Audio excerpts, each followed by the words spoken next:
हाँ मेरी बात सुनो। आपको टिकट दिया है, बेरोजगार महासंघ के आप अध्यक्ष हैं। क्या लगता है आपको कि अब आपको बीजेपी ने प्रत्याशी बनाया, यहाँ पर ही आपने खूब धरने प्रदर्शन करे? देखो, आवाज रखना।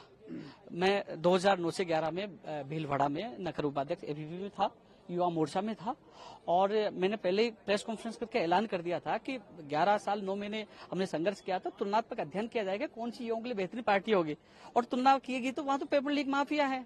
भरतपुर में टिकट दिया जा रहा है, जिस परिवार से आरपीएस से सदस्य बना दिया, टिकट भी दे दिया, तो कैसे बाबूलाल कटारा जैसे लोगों को बचाया जाए? वहां फिर बाबूलाल कटारा बनेंगे, फिर युवाओं को सपनों को बेचा जाएगा। तो पेपर लीक मुक्त राजस्थान बने, और यशस्वी प्रधानमंत्री जी ने भी कहा कि हम लोग पेपर लीक माफिया को नहीं बख्शेंगे। तो पेपर लीक मुक्त राजस्थान बने, और पेपर लीक माफिया लड़ रहे हैं।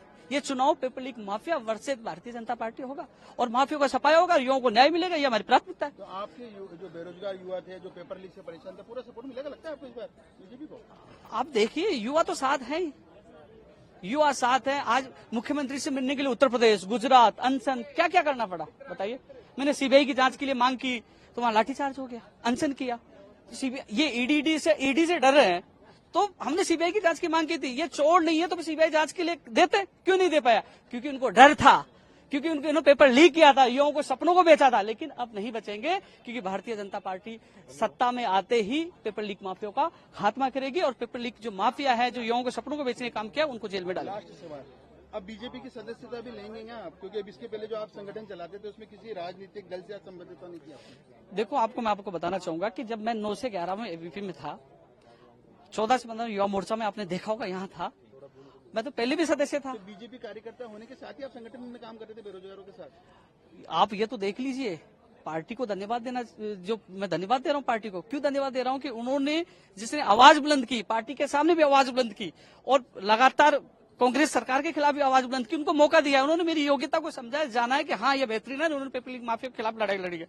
तो उम्मीद करता हूँ उनके आशीर्वाद से युवाओं की आवाज में पार्टी के माध्यम से बुलंद करने की कोशिश करूँ। आपको लगता है सामने जो आपका युवा प्रत्याशी है इस माहौल में? देखो, सत्य में जयते, पेपर लीक माफिया का खात्मा होगा, युवाओं का विकास होगा, जातीय की जो राजनीति है वो बंद होगी। तो जीत तो 100% है, और बड़े बहुमत से भारतीय जनता पार्टी राजस्थान में आ रही है। पेपर लीक माफिया की सरकार की विदाई हो रही है।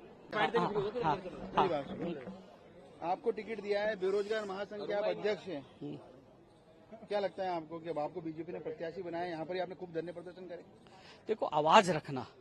मैं 2009 से 11 में भीलवाड़ा में नगर उपाध्यक्ष एबीवी में था, युवा मोर्चा में था, और मैंने पहले प्रेस कॉन्फ्रेंस करके ऐलान कर दिया था कि 11 साल 9 महीने हमने संघर्ष किया था। तुलनात्मक अध्ययन किया जाएगा कौन सी युवाओं के लिए बेहतरीन पार्टी होगी, और तुलना किएगी तो वहां तो पेपर लीक माफिया है। भरतपुर में टिकट दिया जा रहा है, जिस परिवार से आरपीएस से सदस्य बना दिया, टिकट भी दे दिया, तो कैसे बाबूलाल कटारा जैसे लोगों को बचाया जाए? वहां फिर बाबूलाल कटारा बनेंगे, फिर युवाओं को सपनों को बेचा जाएगा। तो पेपर लीक मुक्त राजस्थान बने, और यशस्वी प्रधानमंत्री जी ने भी कहा कि हम लोग पेपर लीक माफिया को नहीं बख्शेंगे।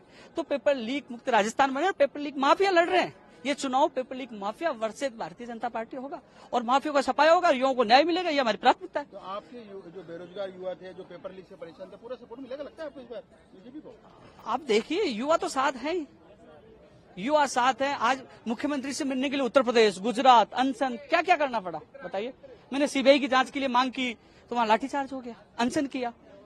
ये ईडी से डर रहे हैं, तो हमने सीबीआई की जांच की मांग की थी। ये चोर नहीं है तो सीबीआई जांच के लिए देते, क्यों नहीं दे पाया? क्योंकि उनको डर था, क्योंकि उन्होंने पेपर लीक किया था, युवाओं को सपनों को बेचा था। लेकिन अब नहीं बचेंगे, क्योंकि भारतीय जनता पार्टी सत्ता में आते ही पेपर लीक माफिया का खात्मा करेगी, और पेपर लीक जो माफिया है, जो युवाओं को सपनों को बेचने का काम किया, उनको जेल में डालेगी। लास्ट सवाल, अब बीजेपी की सदस्यता भी लेंगे क्या आप? क्योंकि अब इसके पहले जो आप संगठन चलाते थे उसमें किसी राजनीतिक दल से संबंधित नहीं थी आपने। देखो, मैं आपको बताना चाहूंगा कि जब मैं 9 से 11 में एबीपी में था, 14 से 15 युवा मोर्चा में आपने देखा होगा यहाँ था, मैं तो पहले भी सदस्य था। तो बीजेपी कार्यकर्ता होने के साथ ही आप संगठन में काम करते थे बेरोजगारों के साथ?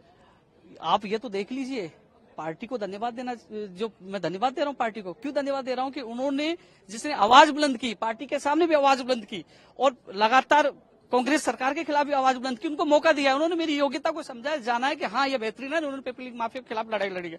तो उम्मीद करता हूँ उनके आशीर्वाद से युवाओं की आवाज में पार्टी के माध्यम से बुलंद करने की कोशिश करूँ। आपको लगता है सामने जो आपका युवा प्रत्याशी है इस माहौल में? देखो, सत्य में जयते, पेपर लीक माफिया का खात्मा होगा, युवाओं का विकास होगा, जातीय की जो राजनीति है वो बंद होगी। तो जीत तो 100% है और बड़े बहुमत से भारतीय जनता पार्टी राजस्थान में आ रही है। पेपर लीक माफियों की सरकार की विदाई हो रही है।